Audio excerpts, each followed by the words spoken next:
So the first mile is straightforward. Head along the Land Rover trail, through a gate, over the bridge and continue adjacent to the river, with it being on the left hand side. Follow this trail until it opens up into a large field. You'll possibly find cows and sheep in this field grazing.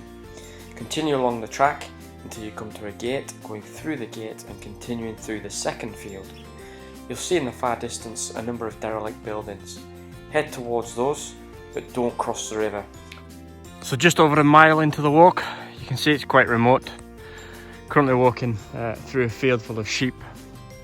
It's quite easy to navigate.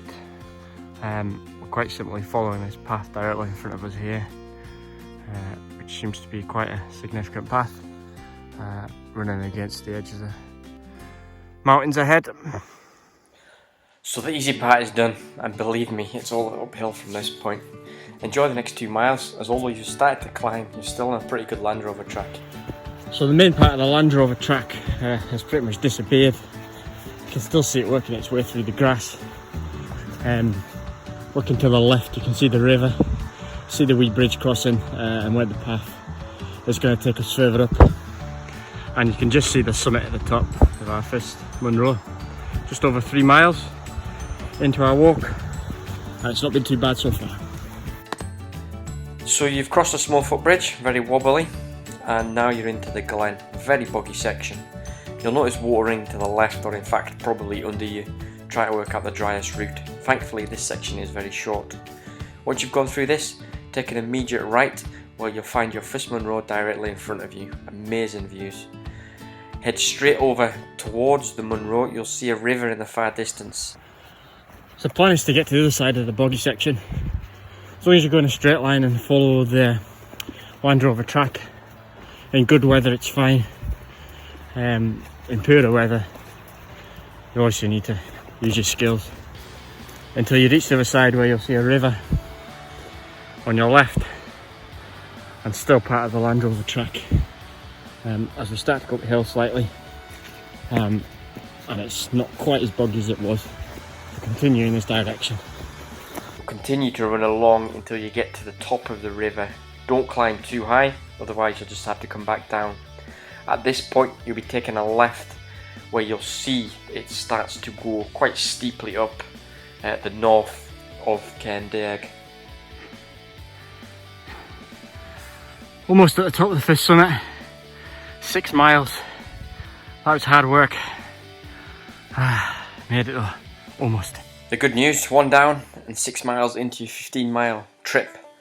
No major ascents, as you don't go descending an awful lot from this point.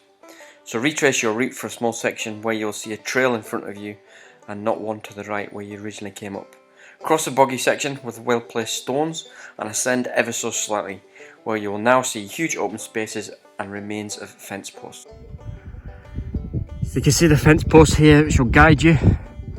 You can go slightly to the right to get a view just of this one here, and then if you want to go along the fence posts and turn right, you can do, or you can take the route which just cuts off the corner slightly. So you've got the lock to the left of you just there, the fence posts, so you're going to be turning left to head along here and continue along the fence posts until we continue along that route around to our second and third Munros. So you've made it to Munro number 2, and it's time to retrace your steps back through the boggy section. Try not to fall into it knee deep like I did. Once you've got through, take a left and head down against the stream. Going this way will make sure that you don't fall steeply and then have to climb over the stream. Once you've got to the bottom, cross over the stream. It's only a small section and you'll see a muddy trail taking you the final ascent up to Munro number 3. Once you get to the top, you'll have great views right across to Munro number 1 where you started, and right down into the glen where you'll be soon heading. Now for the final section, head south directly down from Munro number 3. You'll see a faint path, surprisingly very boggy in sections.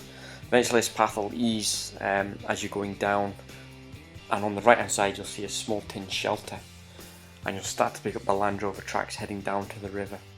Keep descending until you reach the river, crossing over using some well placed rocks until you continue along the river bank. This bit can be very boggy, as you can see by the various bits people have taken to avoid going into more of the bog. Eventually, thankfully, you'll reach a solid track which will lead you back towards the car park from where you started.